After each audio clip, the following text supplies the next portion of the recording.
Hey guys. Let's see. Let me get y'all kind of on in here. Alrighty. I am back, and if you don't know who I am Kim E, the Diabetes MP, and on Tuesdays I like to come in here and I like to talk about like a specific topic or answer a question that I get from time to time. And so I'm trying to get everything set up. So I did not have one last week, but I'm coming on here because I want to talk about something very special.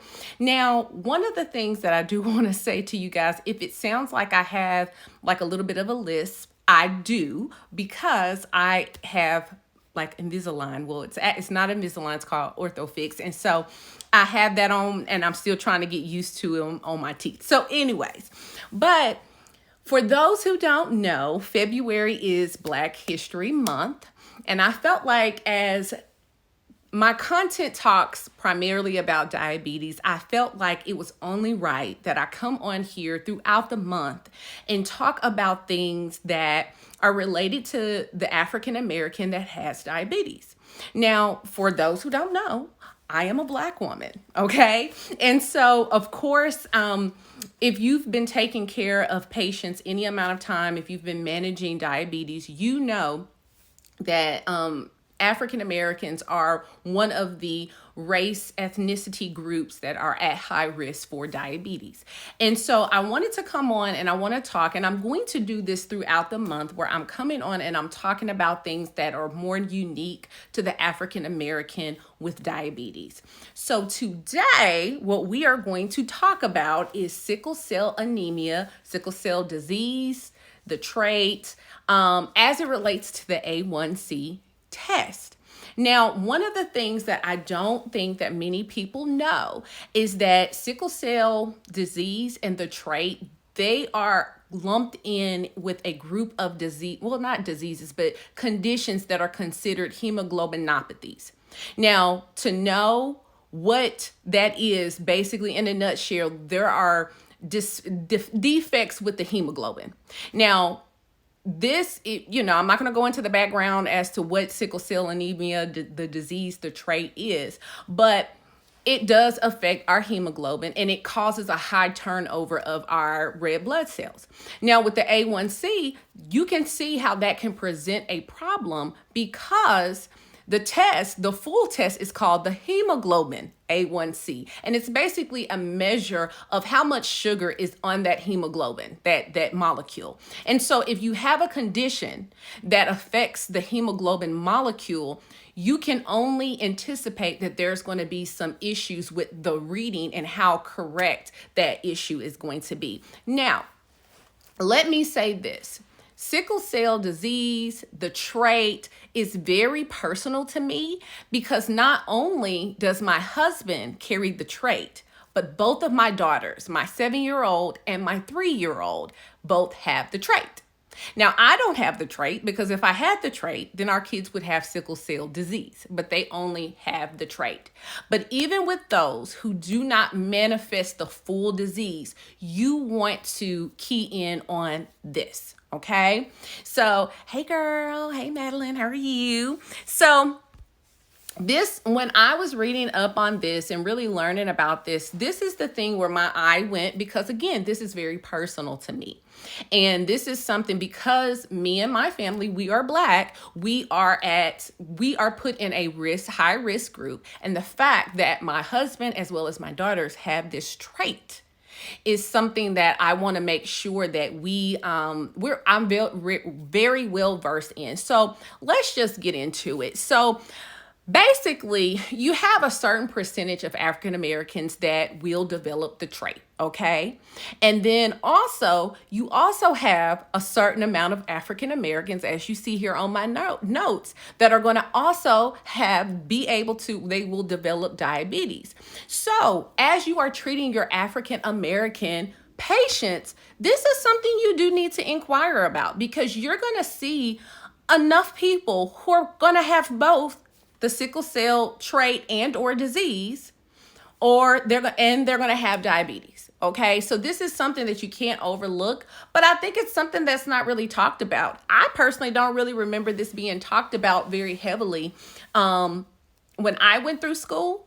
And it's kind of something that needs to talk about because this is a high risk group. Okay, so let's keep going then. So depending upon what tests your lab use, because there are different labs depending upon where you're at, your demographic. Maybe you send labs out, maybe maybe you do it in-house. Every clinic is different. You know what I'm saying? Every service is different. Depending on what you use, you may get a reading that is typically with sickle cell anemia and sickle cell trait, it may be lower. So what does that make? What does that create for the healthcare provider? You're going to have a situation where you may not be diagnosing a diabetic, okay, a person who has diabetes. And just a little tidbit and just a little homework for you all, outside of sickle cell disease and the trait, there are other hemoglobinopathies that can actually cause it to be higher. So where we will find is we will be overdiagnosing or undertreating. So this is something that we do need to dig into. And so let's get into what that is all about. So like I said, because of this, your A1C tests, they're not going to be reliable, okay? But there are other tests out there. And again, there are certain tests that you can run, actual A1C tests that you can run them and they don't cause an interference, okay? And even with certain patients, you will probably not even want to do. Sorry about that, guys. Sorry about that, guys. My phone just rang. And so, anywho, right here, what I'm saying here is that the blood sample must be sent to a lab that is like certified, that they're using a certain method to be able to run this test. Otherwise, you're not going to get a test result that is going to be accurate. Okay. So you're going to find yourself you're going to most likely find yourself overtreating or undertreating. Okay. So let's go back here. All righty. And so what are I wanted to show you guys one particular thing as to, let me see if I can find it. I don't know. That call kind of threw me off. Okay. So anyways, let me go back to that slide. So when will you start to suspect that maybe you shouldn't be running an A1C test? Well, you definitely need to identify the people in your practice. And this goes even outside of sickle cell trait and the disease. Anyone that has a hemoglobinopathy, you need to identify, because this can affect them as well. And you may ask, well, what are those types of people? Well, that could be somebody with severe kidney disease. That could be somebody who has HIV that's on antiretrovirals. People who have lost a high amount of blood.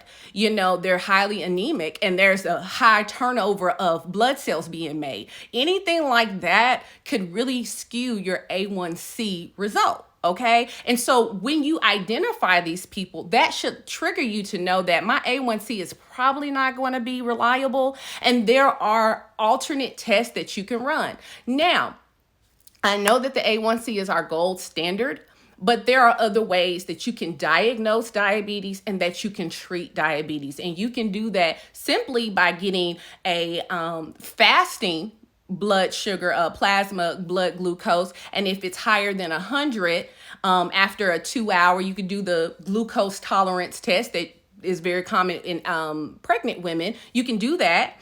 Or you can do the fasting if it's more than 126. That's a diagnostic target as well. Or here's a test that is an alternative test, but it does have a caveat to it. So let's talk about it.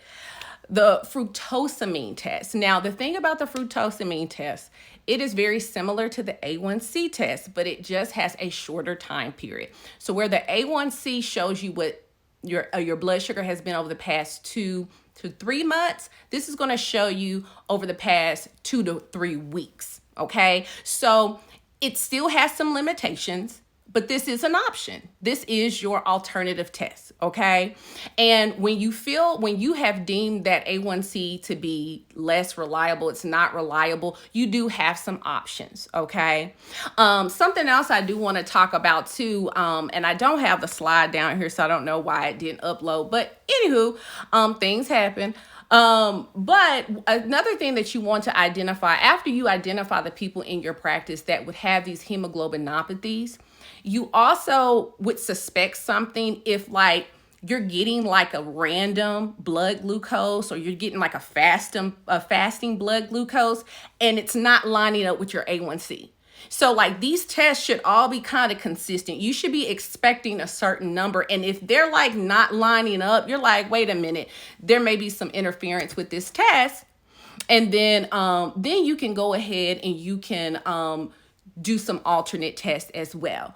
And so that's really all I have for you guys. If you want to read more about this, I found a really, really great article on the National Institute of Diabetes and Digestive and Kidney Diseases, and it goes more in details and gives even more resources that you can jump into, especially when it's talking about other conditions that are hemoglobinopathies. But because it's Black History Month, I wanted to talk about this in relation to, sickle cell disease and trait. And again, this is very personal to me because my husband and my daughters both carry the trait. And so this is something I think that can be very overlooked, but something that we do need to know, have in our back pocket, so we know how to deal with it when we have it. Now, something else that I do want to mention to you guys, something that is very exciting that's coming in a couple of days, a few days, actually on Thursday. I have partnered with Trusted Health. And through the month of February, I'm going to sit down with some phenomenal Black nurses that are making history, and we're just going to chat. We're going to talk about their journey. We're going to talk about their barriers that they've had to overcome in their nursing journey, as we've all had those, and just really have a time of just inspiration. Now, I really wanted to highlight these beautiful and like inspiring people. And the first person coming up, you may know him. His name is Dr. James Simmons, and his handle is Ask the MP.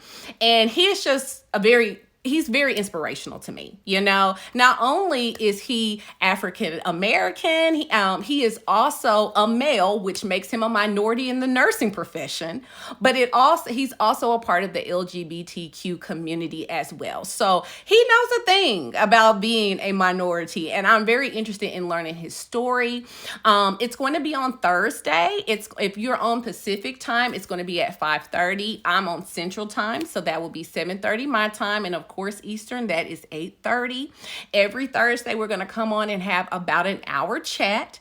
And so he is the first person up, and I would love for you guys to set your reminders if you want to join us. It's going to be over on Trusted Health's IG. We're going to be doing that on IG Live, and so I would love for you guys to join us there and just to chat and just to celebrate being a nurse and being Black. But even if you're not Black, these people's stories, these nurses' stories are inspirational for everybody. And the thing that I'm really looking forward to is just the fact that we all have our own certain barriers.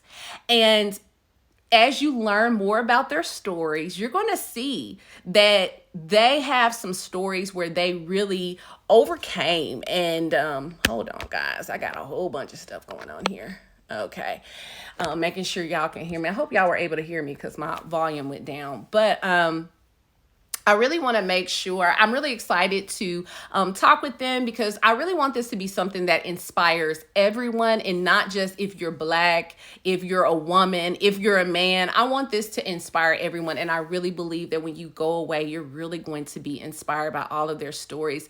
And it's the year of the nurse again, I believe, 2021. And so anywho, if you are not, go ahead, like, share, comment, and, follow. But that's all I have for now. I will probably put this replay up in my IGTV if you missed the beginning part. But you guys have a good one, and I will talk to you guys later. Bye.